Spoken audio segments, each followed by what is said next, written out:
Hi friends, இன்றைக்கி நிலாவோட photoshoot தான் எடுத்தோம். அது எப்படி பண்ணலான்னு பார்க்கலாம். அதுக்கு பேக்ரவுண்டுக்கு ஒரு வெள்ளை கலர் துணி எடுத்து போட்டாச்சு. 4 கப்பில் 4 வகையான தானியங்கள் எடுத்தோம். கருப்பு உளுந்து, சாம்பார் பருப்பு, உடைச்சி உளுந்து, அதுக்கப்புறமாட்டு அரிசி தான் எடுத்தோம். அதில் ஓர் எழுதிட்டோம். இதுக்கு இடையில ஃபியானா ரொம்பவே டிஸ்டர்ப் பண்ணிகிட்டு இருந்தா. எப்படியும் அவளை சமாளித்து இவ்வளோத்தையும் ரெடி பண்ணிட்டோம். ரெடி பண்ணி முடித்ததுக்கப்புறமாட்டு நிலாவும் தூங்கிட்டா. நிலா தூங்குனதும் அவளை அப்படியே அதில் நடுவுலேயே படுக்க வச்சிடலான்னு சொல்லிட்டு அப்படியே படுக்க வச்சோம். படுக்க வச்சுட்டு ஒரு பேஸ்கெட்டில் ஃப்ரிட்ஜில் இருந்த காய்கறி எல்லாம் எடுத்து ஒரு பக்கத்தில் வச்சோம், ஒரு ஓரத்தில்.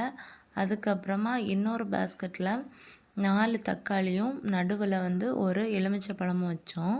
அதுக்கப்புறமா ஒரு சாப்பிங் போர்டு எடுத்துட்டு அதில் நைஃபை வச்சு தக்காளியை கட் பண்ணுறது மாதிரியான ஒரு ஷேப்பில் வச்சோம். அதுக்கப்புறம் ஃப்ரிட்ஜில் இருந்த எலுமிச்சையும் நெல்லிக்காயும் எடுத்து அதில் வச்சோம். இன்னும் பிளாங்காக இருக்குன்னு தோணுச்சு. அப்புறம் ஒரு பெரிய வெள்ளரிக்காய் இருந்து அதுவும் சேர்த்து வச்சாச்சு. அதுக்கப்புறம் ஃபியானால அவங்க அண்ணனும் நாங்களும் தங்கச்சி கூட ஃபோட்டோ எடுக்கிறோன்னு அடம் பிடிச்சிட்டு இருந்தாங்க. சரி, அவங்களையும் சேர்த்து ஒரு ஃபோட்டோ எடுத்துட்டோம். ஃபைனலாக அவுட்புட் இப்படி தான் இருந்து எப்படி இருக்குன்னு கமெண்ட் பாக்ஸில் கமெண்ட் பண்ணுங்கள். பிடிச்சிருந்தா லைக் அண்ட் சப்ஸ்கிரைப் பண்ணுங்கள். பாய்.